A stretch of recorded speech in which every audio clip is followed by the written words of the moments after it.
കർത്താവിൻ്റെ നാമത്തിൽ എല്ലാവരും ഹൃദയപൂർവ്വം സ്വാഗതം ചെയ്യുന്നു. ഏറ്റു പ്രാർത്ഥിക്കുക. അമ്മേ പരിശുദ്ധ അമ്മേ, അമ്മേ പരിശുദ്ധ അമ്മേ, ദൈവമാതാവേ, കൃപാസനത്തിലൂടെ ഞങ്ങൾക്കും ഞങ്ങളുടെ ദേശത്തിനും അമ്മ മധ്യസ്ഥം തേടി തന്ന എല്ലാ അനുഗ്രഹങ്ങൾക്കും കൃപകൾക്കും ഞങ്ങളിപ്പോൾ ഹൃദയം നിറഞ്ഞ നന്ദി പറയുന്നു.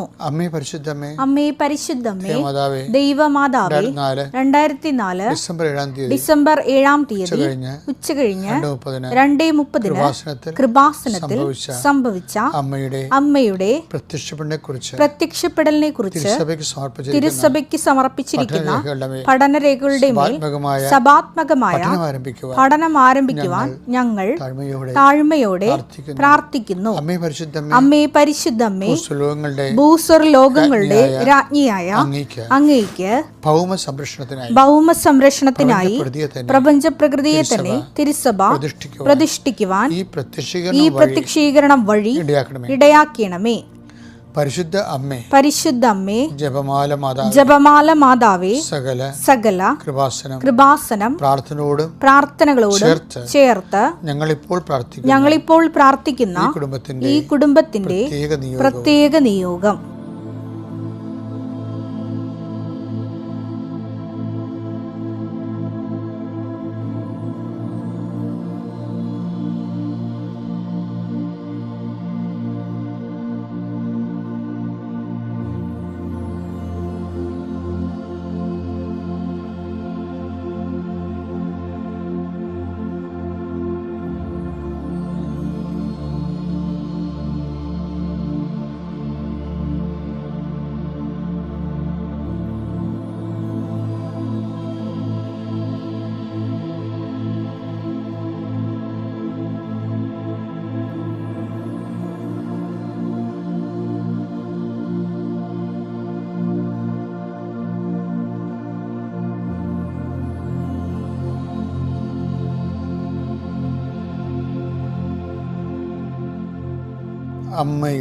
അമ്മയുടെ പ്രത്യക്ഷീകരണത്തിന്റെ ഈ അനുഗ്രഹവേളയിൽ ഞങ്ങൾക്ക് സാധിച്ചു തരുവാൻ കനിയണമേ. ആമേൻ. വിശ്വാസ പ്രമാണം. സർവശക്തനായ പിതാവും ആകാശത്തിന്റെയും ഭൂമിയുടെയും സൃഷ്ടാവുമായ ദൈവത്തിൽ ഞാൻ വിശ്വസിക്കുന്നു. അവിടുത്തെ ഏകപുത്രനും ഞങ്ങളുടെ കർത്താവുമായ ഈശോമിശിഹായിലും ഞാൻ വിശ്വസിക്കുന്നു. ഈ പുത്രൻ പരിശുദ്ധാത്മാവിനാൽ ഗർഭസ്ഥനായി കന്യകാമറിയത്തിൽ നിന്ന് പിറന്ന് പൊന്തിയോസ് പീലാത്തോസിന്റെ കാലത്ത് പീഡകൾ സഹിച്ച് കുരിശിൽ തറയ്ക്കപ്പെട്ട് മരിച്ച് അടക്കപ്പെട്ട് പാതാളങ്ങളിൽ ഇറങ്ങി മരിച്ചവരുടെ ഇടയിൽ നിന്ന് 3-ാം നാൾ ഉയർത്ത് സ്വർഗത്തിലേക്ക് എഴുന്നള്ളി സർവശക്തിയുള്ള പിതാവായ ദൈവത്തിന്റെ വലതുഭാഗത്തിരിക്കുന്നു. അവിടെ നിന്ന് ജീവിക്കുന്നവരെയും മരിച്ചവരെയും വിധിക്കുവാൻ വരുമെന്നും ഞാൻ വിശ്വസിക്കുന്നു. പരിശുദ്ധാത്മാവിലും ഞാൻ വിശ്വസിക്കുന്നു. വിശുദ്ധ കത്തോലിക്കാ സഭയിലും പുണ്യവാന്മാരുടെ ഐക്യത്തിലും പാപങ്ങളുടെ മോചനത്തിലും ശരീരത്തിന്റെ ഉയർപ്പിലും നിത്യമായ ജീവിതത്തിലും ഞാൻ വിശ്വസിക്കുന്നു. ആമേൻ. സ്വർഗ്ഗസ്ഥനായ ഞങ്ങളുടെ പിതാവേ, അങ്ങയുടെ നാമം പൂജിതമാകണമേ. അങ്ങയുടെ രാജ്യം വരണമേ. അങ്ങയുടെ തിരുമനസ് സ്വർഗത്തിലെ പോലെ ഭൂമിയിലും ആകണമേ. അന്നു വേണ്ടുന്ന ആഹാരം ഇന്ന് ഞങ്ങൾക്ക് തരണമേ. ഞങ്ങളോട് തെറ്റ് ചെയ്യുന്നവരോട് ഞങ്ങൾ ക്ഷമിക്കുന്നത് പോലെ ഞങ്ങളുടെ തെറ്റുകൾ ഞങ്ങളോടും ക്ഷമിക്കണമേ. ഞങ്ങളെ പ്രലോഭനത്തിൽ ഉൾപ്പെടുത്തരുതേ, തിന്മയിൽ ഞങ്ങൾ രക്ഷിക്കണമേ. ആമേൻ. നന്മ നിറഞ്ഞ മറിയമേ, സ്വസ്തി. കർത്താവ് അങ്ങയുടെ കൂടെ സ്ത്രീകളിൽ അങ്ങ് അനുഗ്രഹിക്കപ്പെട്ടവളാകുന്നു. അങ്ങയുടെ ഉദരത്തിൻ ഫലമായി ഈശോ അനുഗ്രഹിക്കപ്പെട്ടവനാകുന്നു. പരിശുദ്ധ മറിയമേ, തമ്പുരാന്റെ അമ്മേ, പാപികളായ ഞങ്ങൾക്ക് വേണ്ടി ഇപ്പോഴും ഞങ്ങളുടെ മരണസമയത്തും തമ്പുരാനോട് അപേക്ഷിക്കണമേ. ആമേൻ. ഇന്ന് 27-ാം തീയതിയാണ്, വ്യാഴാഴ്ച. എൻ്റെ പ്രിയപ്പെട്ടവരെ, എല്ലാവരെയും കർത്താവ് അനുഗ്രഹിക്കുന്ന അസുലഭമായ ഒരു ദൈവാരാധനയാണ് രാവിലെ നടക്കുന്നത്. ഈ സാക്ഷ്യം പറയുന്നൊരു എന്തുമാത്രം സാക്ഷ്യം പറയണമെന്നറിയാമോ? ഈ വചനം അവർ ഡെയിലി ബ്രെഡിൽ നിന്ന് അനുഭവം കേട്ടിട്ട് ജനങ്ങൾക്കൊക്കെ ഒരു പ്രേരണയോ ഉത്തേജനവും. ഞാൻ ഓർത്ത് കേട്ട ഇങ്ങനെ ഇത്രയും നന്നായിട്ട് ഇത് വരുമെന്ന് ഒത്തിരി പേര് ഷെയർ ചെയ്യുന്നുണ്ട്, ഒത്തിരി പേര് സ്റ്റാറ്റസ് ഇടുന്നുണ്ട്. അതൊക്കെ ഞാൻ അവരൊക്കെ സമർപ്പിച്ച് പ്രാർത്ഥിക്കുന്നുണ്ട്. അവരുടെ ദൈവം അവരുടെ കുടുംബത്തോടെ അനുഗ്രഹിക്കും. കാര്യം അവർ ചെയ്യണ വലിയൊരു ജോലിയാണ്. കർത്താവിൻ്റെ ഉന്നതമായ നാമത്തിന് സ്വസ്ഥം ചെയ്യുന്നു. കർത്താവിൻ്റെ വിശുദ്ധ പൗരോഹിത്യത്തെ മഹത്വപ്പെടുത്തണമേ. കർത്താവേ, കർത്താവ് സഭയിലുള്ള സാന്നിധ്യം പ്രകടമാക്കണമേ. ഈശോ ഉടമ്പടിയെടുത്ത് എല്ലാവരും, ഉടമ്പടി ജീവിക്കുന്ന എല്ലാവരെയും നീ പ്രത്യേകം സന്ധിക്കണം. 39 വർഷം ഞാൻ അർപ്പിച്ച കൃപാസന അൾത്താര ജീവനുടെ പ്രത്യക്ഷയുടെ മാതാവിൻ്റെ മധ്യസ്ഥതയിലെ അൾത്താരയിൽ നടന്ന 10,000-കണക്കിന് ആരാധന ശക്തിയാൽ ഇന്നത്തെ ദിവസം എൻ്റെ മക്കളെ ഞാൻ ഈശോയുടെ നാമത്തെ ആസ്വദിക്കുന്നു. നിങ്ങളുടെ ജോലി ആസ്വദിക്കപ്പെടട്ടെ. നിങ്ങൾ എന്തെങ്കിലും ഭയങ്കരമായ സങ്കടത്തിലാണെങ്കിൽ, ഏതെങ്കിലും വ്യക്തിയെക്കുറിച്ച്, ഏതെങ്കിലും ഭീഷണിയെ പ്രതി ചില പോലീസ് കേസിലോ അല്ലെങ്കിൽ കോടതിയിലോ അല്ലെങ്കിൽ വേറെ ആൾക്കാർ നാട്ടിലോ വീട്ടിലോ എന്തെങ്കിലും തരത്തിലുള്ള പിരിമുറുക്കത്തിലാണെങ്കിൽ കർത്താവിൻ്റെ രക്തം നിങ്ങളുടെ മനസ്സ് തളിക്കപ്പെടുകയും നിങ്ങളെ കൈ ചൂണ്ടുന്നവരും നിങ്ങളെ ലക്ഷ്യം വെച്ചിരിക്കുന്നവരുടെ ശത്രുക്കളുടെ കൈകളെ യേശുവിന്റെ നാമത്തിൽ ഞാൻ ബന്ധിക്കുന്നു.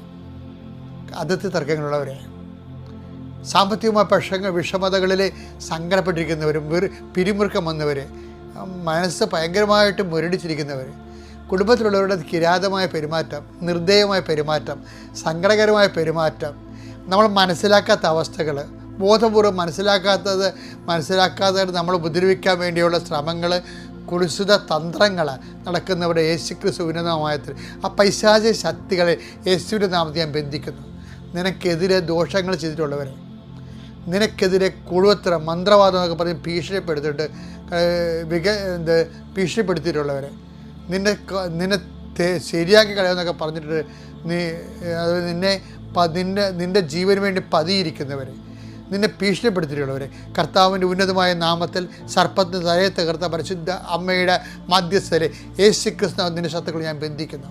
ദൈവത്തിൻ്റെ കണ്ണ് നിന്നെ ആവശ്യിക്കട്ടെ. നിൻ്റെ വരത്തും ഇടത്തും, വീട്ടിലും വഴിയിലും, ജലത്തിലും കരയിലും, മുകളിലും ഹൃദയത്തിലും കർത്താവിൻ്റെ സാന്നിധ്യവും സഹവാസവും സംരക്ഷണവും സർവോപരി സഞ്ചാരി മാതാവിൻ്റെ സർവ്വസമയ സാന്നിധ്യവും നിന്നെ സംരക്ഷിക്കട്ടെ.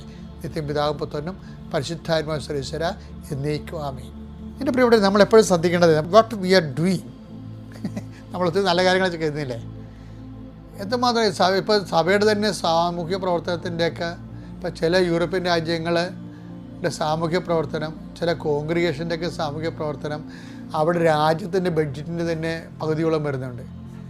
അപ്പോൾ അങ്ങനെ ഒത്തിരി കാര്യങ്ങൾ, നല്ല കാര്യങ്ങൾ ചെയ്യുന്നവരുണ്ട്. അതിനേക്കാൾ സഭയുടെ പുറത്തുള്ള ആൾക്കാർ തന്നെ എന്തുമാത്രം സാമൂഹ്യ പ്രവർത്തനങ്ങളാണ് ചെയ്യണത്.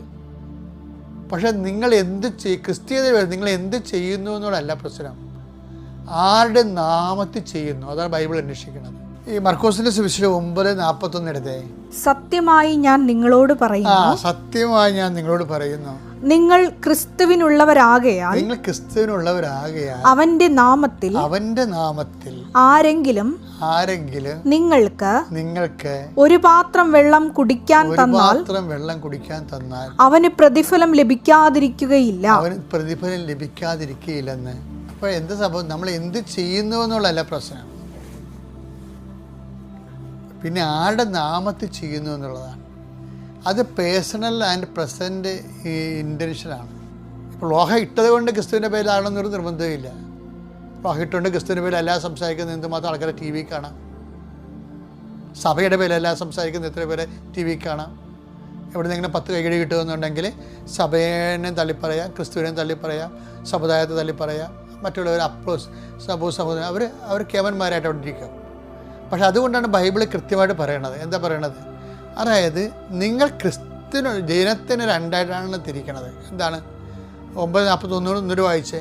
സത്യമായി ഞാൻ നിങ്ങളോട് പറയുന്നു, നിങ്ങൾ ക്രിസ്തുവിനുള്ളവരാകയാൽ. 2 ജനങ്ങളാ ഉള്ളത്. എന്താണ്? ക്രിസ്തുവിനുള്ളവരും ക്രിസ്തുവിനില്ലാത്തവരും. ക്രിസ്തുവുള്ളവരാണെങ്കിൽ എന്ത് ചെയ്യണം? അവന്റെ നാമത്തിൽ. ക്രിസ്തുവിനുള്ളവരെന്ത് ചെയ്യും? അവൻ്റെ നാമത്തിൽ കൊടുക്കും. അല്ലാത്തവർ അവിടെ പ്രസ്ഥാനത്തിൻ്റെ നാമത്തിലാവും. അതാണ് വിഷയം. ഇപ്പം എന്തുമാത്രം സാമൂഹിക സംഘടനകളും രാഷ്ട്രീയ പാർട്ടികളൊക്കെ എന്തുമാത്രം കാര്യങ്ങൾ ചെയ്യുന്നു മനുഷ്യ നന്മയായിട്ട്. അതിലെ പക്ഷേ അവരുടെ പ്രസ്ഥാനത്തിൻ്റെ പേരിലാണ്, ക്രിസ്തുവിൻ്റെ പേരിലല്ല.